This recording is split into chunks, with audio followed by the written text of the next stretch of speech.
तो हमने बेटा सिंचाई के लिए पढ़ लिया था। अब हम बता रहे हैं, पांचवें टॉपिक पे आ रहे हैं, खरपतवार से सुरक्षा। तो खरपतवार क्या होता है? जो अवांछित पौधे हमारी फसल के साथ उग जाते हैं, जो हमें नहीं चाहिए, वो खरपतवार होता है। उनको हटाने की विधि निराई कहलाती है। तो अब ये जरूरी क्यों है खरपतवार से सुरक्षा? तो क्या होता है कि सोच के देखो, आपके घर में ना सारे फ्रूट्स रखे हैं फ्रिज में, लेकिन आपको आम पसंद है, आपके भाई को भी आम पसंद, सबको आम पसंद है, तो आम तो क्या हो जाएंगे? खत्म हो जाएंगे, बाकी पूरा फलों से भरा रहेगा। लेकिन अब वहीं पर ये वाले पौधे हो रहा है, तो ये क्या है? सबको जल चाहिए, सारे पौधों को, चाहे वो फसल वाले हों चाहे वो बिना फसल वाले हों। पोषक तत्व, जगह, उनकी प्रकाश की स्पर्धा हो जाएगी, भाई सबको लाइट चाहिए ना, सबको अपना खाना बनाना है। तो इस वजह से वहां पर स्पर्धा, कंपटीशन हो जाएगा। तो हमारी फसल कहीं ना कहीं कंपटीशन फेस कर रही है, तो उसका ग्रोथ जो होगा वो कम होगा। दूसरा क्या होता है, कटाई में भी वो थोड़ी सी बाधा डालते हैं, क्योंकि वो बराबर के हो जाते हैं, तो उसके साथ में ही, फसल के साथ में अगर बड़े हो जाएंगे तो फिर कटाई में वो बाधा डालेंगे। तीसरा ये भी होता है कि कुछ जो वीड्स होते हैं, जो खरपतवार होते हैं, वो थोड़े से ना कई बार विषैले भी हो सकते हैं। तो अगर कोई जंतु खा जाए या हमारे खाने की फसल के साथ आ जाए तो वो हमारे लिए प्रॉब्लम है। तो इस वजह से खरपतवार को हटाना ज़रूरी है। तो उसमें हम क्या कर सकते हैं? सबसे पहला तरीका होता है, जब हम खेत जोतते हैं, प्लफिंग करते हैं, जब हमने प्रिपरेशन ऑफ सॉइल की थी, तो ये जो खरपतवार है वो वहां पर क्या हो जाती है? हट जाती है, उसकी जड़ें हट जाती हैं, वो बाहर निकल जाती है, सूख जाती है। तो एक तो वो तरीका है खेत जोतते टाइम।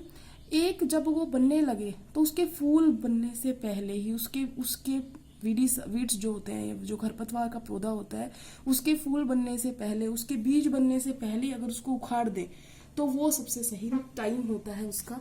क्योंकि अगर उसके बीज बन गए, उसके फूल आ गए, तो फूल बनने के बाद उसका, जब बीज बनने के बाद उसका जो फैलाव होगा वो हम रोक नहीं पाएंगे, वो मुश्किल हो जाएगा थोड़ा।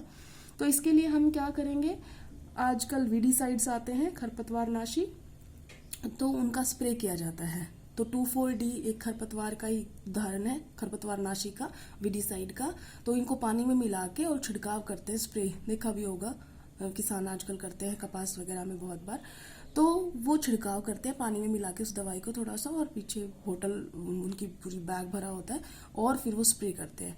लेकिन ये बात ध्यान रखनी चाहिए कि उस किसान को वो जो सैंपल है, जो भी मेडिसिन है या जो भी केमिकल है, वो जितना वीडीसाइड्स के लिए खतरनाक है, चाहे फसल के लिए खतरनाक ना हो, क्योंकि वो तो ठीक है, लेकिन किसान के लिए वो हो सकता है। तो उसको अपने जो मुंह होते हैं, नाक होते हैं, कवर करके रखने चाहिए छिड़काव करते वक्त।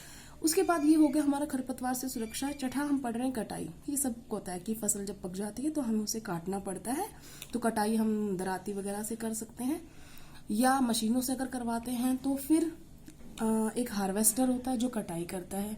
एक थ्रेशिंग, तो थ्रेशिंग क्या होती है? बीजों को भूसे से निकालना, ठीक है ना, तो वो थ्रेशिंग होती है। अगर आपने दोनों काम एक साथ करवाने हैं, हार्वेस्टिंग भी करवानी है, थ्रेशिंग भी करवानी, तो आजकल कंबाइन मशीनें चली हुई हैं, बहुत बड़ी बड़ी मशीनें आती हैं, सारा काम करके जाती हैं वो। तो वो दोनों काम कर रही है, इसीलिए कंबाइन नाम है उसका।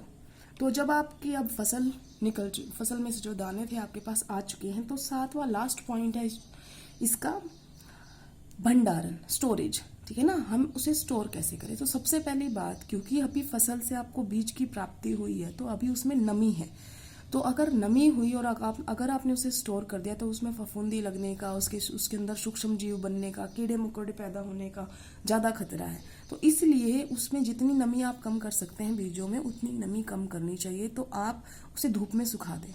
ज़्यादा धूप होगी तो ज़्यादा सूखेंगे, तो उनके अंदर आर्द्रता में कमी आ जाएगी। नमी कम होगी तो ऑटोमेटिकली उनके खराब होने के चांसेस कम हो जाएंगे, कीट पतंगे उसके अंदर कम पड़ेंगे, तो आपकी जो बीजों को एक तरीके से सुरक्षा ही मिलेगी। दूसरा क्या होता है कि घरों में तो हम बोरी वगैरह में, कट्टे में, या घर में ऐसे ही कमरे में रख देते हैं, उनको स्टोर करते हैं। अगर आप घर में नहीं कर रहे हैं और बाहर बेच देते हैं, तो जो बाहर होते हैं उसमें भंडारण गृह होते हैं, साइलो होते हैं, जहाँ पर बीजों को मतलब सुरक्षित रखा जाता है, स्टोर करके रखा जाता है। घरों में तो हम नीम की पत्तियां डाल देते हैं। तो क्यों डालते हैं हम? ताकि उनके अंदर कीट पतंगे या जो कोई फफूंद वगैरह है वो ऐसी कुछ भी ना लगे, ठीक है ना, उसको सेफ रखने के लिए। और भंडारण जगह पे थोड़े बहुत केमिकल का छिड़काव भी कर देते हैं, ताकि कोई भी और खराबी ना हो उनके अंदर। तो ये हमारे सारे तरीके थे फसल उत्पादन एवं प्रबंधन हमने पूरा कर लिया है, चैप्टर कंप्लीट हो गया है। ये आपने आज मैं भेजूंगी, आपको पूरा स्टडी करना है और कल से हम क्वेश्चन करेंगे। ठीक है, थैंक यू क्लास।